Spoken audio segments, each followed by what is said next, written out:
Hey, if you want to make more money, you need to teach people how to make more money.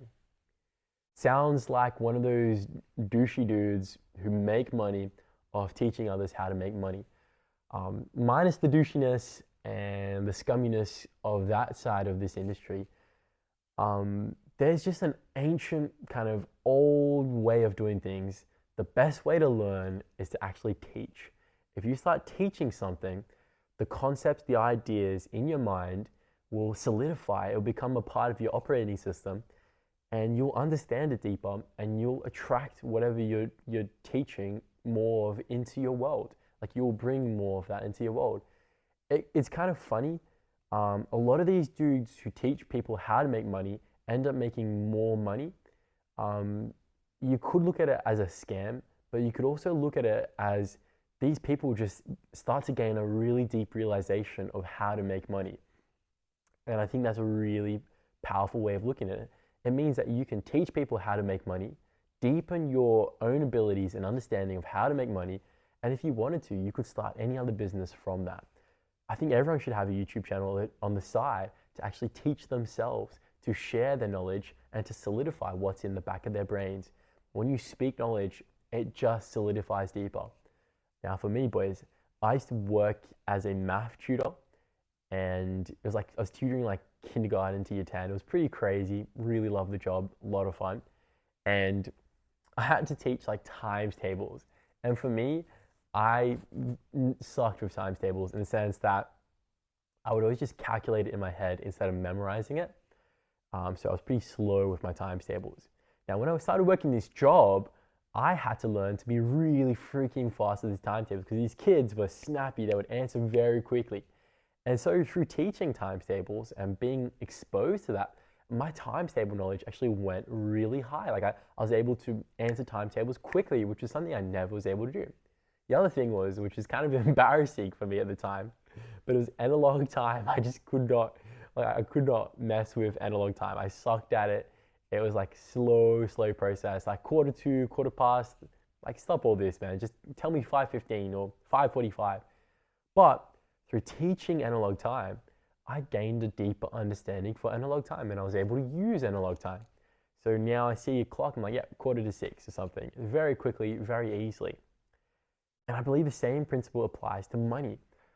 I mean, I was worried for so long about teaching about money and sharing about money, but I realized that this is the thing that I'm interested in. It's the thing I'm most worried about right now. It's what everyone else I know in my life is worried about right now. They want to learn more about it. They want to master it. They want to come to peace with it. They might have a weird relationship with it. And so, why not share and speak about what is relevant? There's so much contention and so much worry and weird vibes around money and about teaching money and about money itself and like all sorts of things going on.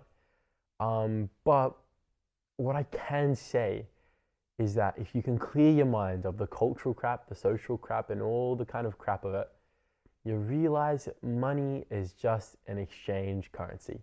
It's a utility, it's a tool, it's a thing that you can use, right? Now, why is that? Why is that useful? Why is it useful to understand that? It's because it de-emotionalizes cash. It de-emotionalizes business. It de-emotionalizes whatever's going on with money. See, we as modern humans are too far immersed within the concept of money and the concept of wealth. It is like deeply embedded into our egos, into our psychological structures. It's like, it's a bit of a virus. Now, by taking away our attachment to it, by de emotionalizing money, we start looking at the real riches of life, which is family, love, friends, experiences, growth, contribution, many other things, wisdom, faith, whatever you want to call it, and whatever it is to you. But you realize that if you spend your mind thinking about money and spend your time thinking about it, it's going to suck up all your time.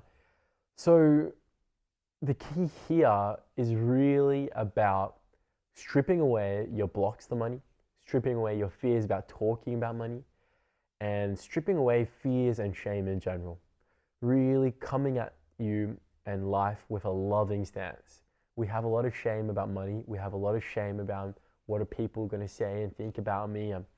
A lot of fear. There's a lot of fear within our culture. There's a lot of fear within me. And so I'm here as a way of standing with that fear in a loving way, of loving that fear out of its corner and placing a lot of light on the unconsciousness.